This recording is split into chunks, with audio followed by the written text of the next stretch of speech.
দেখুন বন্ধুরা, আমি রেডি করে নিয়েছি আমের টক ডাল রেসিপি। এটা কিন্তু ভাতের সাথে আলু সিদ্ধ দিয়ে খেতে অসাধারণ লাগে। এছাড়া কিন্তু আমের টক ডাল খাওয়া গরমের সময় খুবই উপকারী। এক্ষেত্রে কিন্তু শরীরে তাহলে লু লাগে না, তাই গরমেতে টকের ডালটা খাওয়া প্রত্যেকের ক্ষেত্রে উপকারী। নমস্কার বন্ধুরা, টেস্টি অ্যান্ড ওয়ান বাইট চ্যানেলে আপনাদের স্বাগত। আজকে যে রেসিপিটা নিয়ে এসেছি আমের টক ডাল রেসিপি। এর জন্য আমি আমটাকে কেটে নেব, ছাড়িয়ে নিচ্ছিলাম, কেটে নেব এবারে টুকরো টুকরো করে। বন্ধুরা কেমন আছেন? আশা করি আপনারা ভালো আছেন। আমি তাহলে রেসিপিটা স্টার্ট করছি। দেখুন আমি এখানে মসুর ডাল অলরেডি 100 গ্রাম মতো নিয়ে সিদ্ধ দিয়ে দিয়েছি।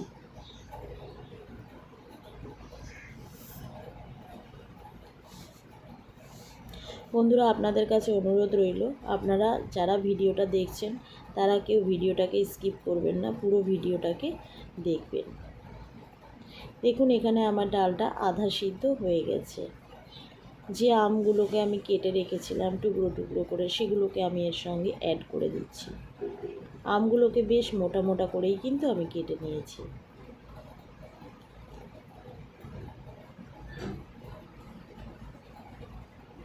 ভালো করে আমি নাড়াচাড়া করে নিচ্ছি।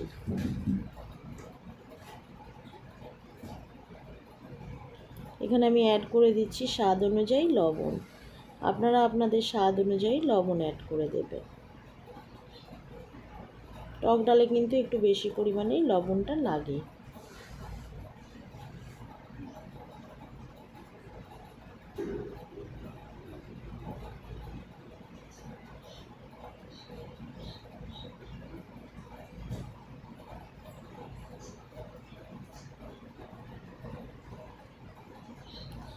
এবার আমি অ্যাড করে দেব হাফ চা চামচের কম আছে হলুদ গুঁড়ো। আবার আমি এটাকে ভালো করে নাড়াচাড়া করে নেব, যাতে করে হলুদ গুঁড়োটা একদম ডালের সঙ্গে মিশে যায়।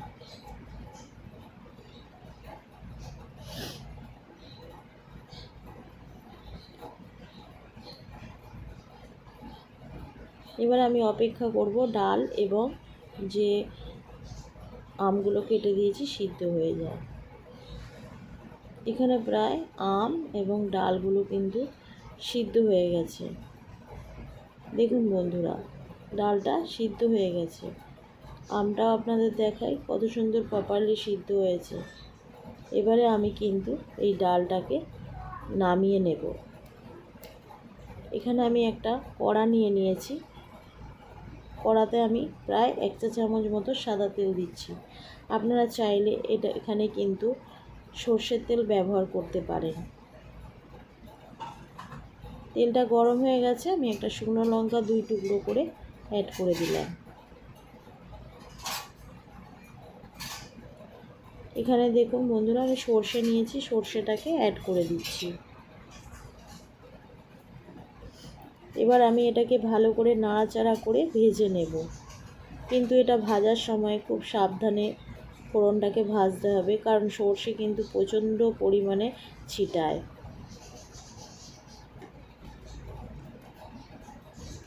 এখানে আমার যে ফোড়নটা দিয়েছিলাম সর্ষে আর লঙ্কা ভাজা হয়ে গেছে, আমি ডালটা দিয়ে দিচ্ছি।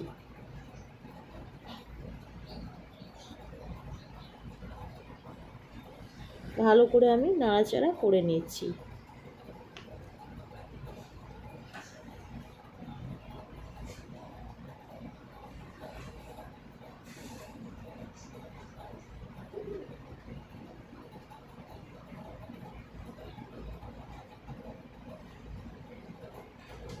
এবারে আমি অ্যাড করে দেব চিনি। এখানে প্রায় 3.5 চামচ মতো আমি চিনি অ্যাড করব। আপনারা আপনাদের স্বাদ অনুযায়ী চিনিটাকে অ্যাড করবেন। যারা সুগারের পেশেন্ট আছেন তাদের চিনি খাওয়ার কোনো প্রয়োজন নেই, শুধু নুন দিয়েই ডালটা করবেন, খেতে সেটাও কিন্তু ভালো লাগে। আবারও আমি এটাকে ভালো করে নাড়াচাড়া করে দেবো, যাতে করে যে চিনিটা দিয়েছি সেটা পুরো ভালোভাবে ডালের সঙ্গে মিশে যায়।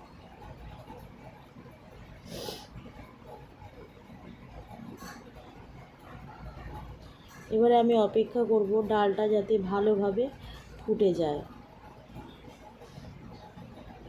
মাঝে মাঝে একবার করে আমি নাড়াচাড়া করে দেব, যাতে করে যে আমি চিনিটা দিয়েছি ভালো করে এর সঙ্গে মিশে যায়, তার জন্য।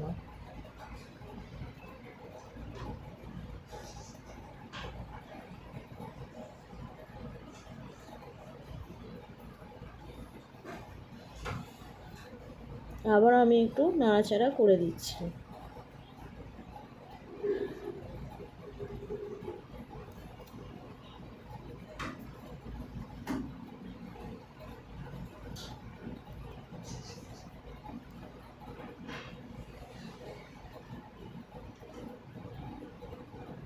ডালটা হয়ে গেছে, আমি এবারে এটাকে নামিয়ে নেব। দেখুন বন্ধুরা, রেডি করে নিয়েছি আমি আমের টক ডাল রেসিপি। অতি অবশ্যই আপনারা বাড়িতে ট্রাই করে দেখবেন। আলু সিদ্ধ দিয়ে এই টক ডাল দিয়ে কিন্তু ভাত খেতে অসাধারণ লাগে। বন্ধুরা, যদি আমার রেসিপিটা ভালো লাগে অতি অবশ্যই আমাকে একটা সাবস্ক্রাইব করে পাশে থাকবেন।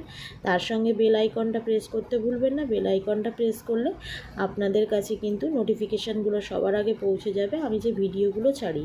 তার সঙ্গে কমেন্টে জানাবেন রেসিপিটা কেমন লাগলো, লাইক করে দেবেন, আর তার সঙ্গে বেশি বেশি করে আমার ভিডিওটাকে শেয়ার করে দেবেন বন্ধুরা। নমস্কার বন্ধুরা।